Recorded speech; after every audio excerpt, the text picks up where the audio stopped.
Graça e paz, queridos irmãos, um ótimo dia a todos. Hoje, dia 6 de agosto de 2025, e nosso devocional diário está no capítulo 5 da primeira carta de Paulo à igreja de Corinto.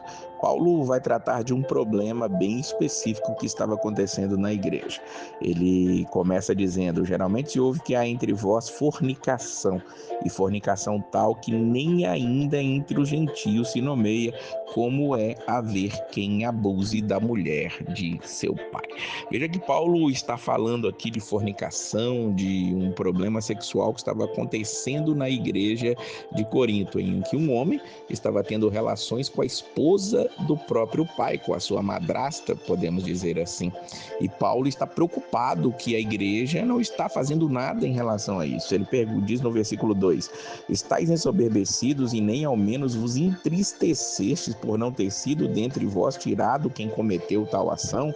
Veja que Paulo está um tanto quanto indignado com isso. A ideia é que pecados dentro da igreja precisam ser tratados, e há tipos de pecados em que o afastamento daquela pessoa que cometeu, se não houver arrependimento, se não houver reparação, se não houver abandonar o pecado, é necessário. Então Paulo quer que aquela pessoa ela seja tirada de dentro da igreja. Ele diz no versículo 4: em nome de nosso Senhor Jesus Cristo, juntos vós e o meu espírito, pelo poder de nosso Senhor Jesus Cristo. Ele é até repetitivo, ele está falando aqui para que aqueles irmãos tomem uma posição. E aí ele dá ali a sentença, versículo 5: seja entregue a Satanás para a destruição da carne, para que o espírito seja salvo no dia do Senhor Jesus. Ele faz questão de repetir Senhor Jesus Cristo, Senhor Jesus Cristo e Senhor Jesus, para que entendam que Jesus é quem vai tratar daquele ali. A ideia de ser entregue a Satanás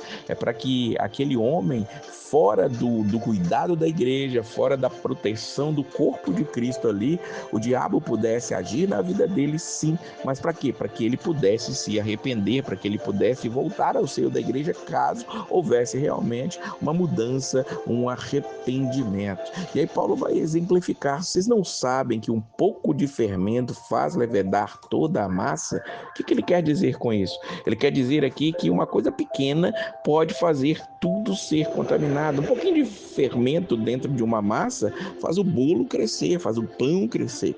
E um pecado como esse dentro da igreja pode atrapalhar a pureza da igreja, pode atrapalhar a igreja como um todo. Por isso ele diz: alimpai-vos, pois, do fermento velho, para que sejais uma nova massa, assim como estáis sem fermento, porque Cristo, nossa Páscoa, foi sacrificado por nós. Ele dá o exemplo que na época da Páscoa, ali o povo judeu, ele retirava tudo que era fermento de dentro da sua casa, não usava pães com fermento, mas ali Cristo é a nova Páscoa, Cristo é a Páscoa, Cristo é que foi sacrificado por nós, e nós temos que nos livrar do fermento velho, tratar desse problema. Paulo, ele vai dizer ali: eu já por carta vos tenho escrito que não vos associeis com os que se prostituem, mas ele vai explicar sobre isso.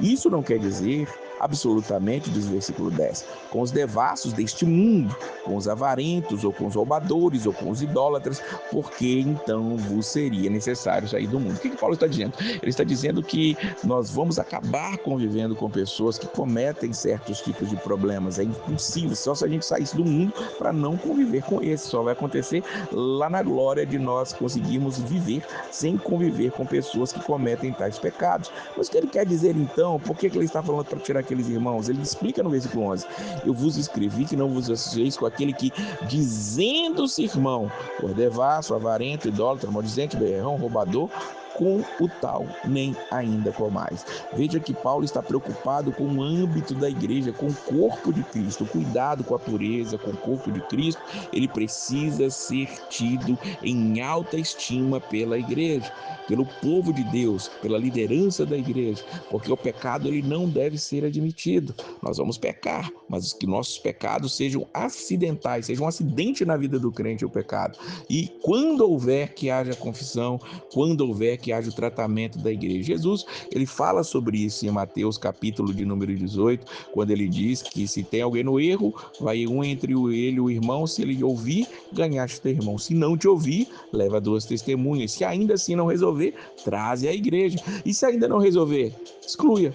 exclua, porque a ideia é que aumentando as pessoas que estão ali tratando daquele pecado, a pessoa fique constrangida e abandone o seu erro, abandone o seu engano, realmente se arrependa. E é isso que Paulo está tratando aqui. Ele está dizendo ali, é ele junto com aqueles irmãos, onde 2 ou mais estiverem em meu nome, aí estarei eu no meio. Por isso ele cita tanto o Senhor Jesus Cristo. É dentro desse contexto que Jesus fala sobre estar no meio de 2 ou 3. Então que nós entendamos, quando houver um pecado, quando houver o erro, a igreja precisa tratar, a igreja precisa cuidar, claro que com amor, com mansidão, com cuidado. Nós temos que seguir aquilo que Jesus ensinou, e Paulo está aqui tratando deste homem, tratando da igreja, e é preciso que assim seja também. A igreja precisa ter pureza. Esses escândalos que acontecem talvez não chegariam a um grau tão alto, se houvesse um tratamento já na raiz, um tratamento desde os primeiros focos do problema. Que nós possamos ser assim, cuidando da igreja e sendo aqueles que estão fugindo do pecado, para que nós não sejamos o escândalo dentro da igreja ou no corpo de Cristo. Que Deus abençoe a sua vida e a paz do Senhor.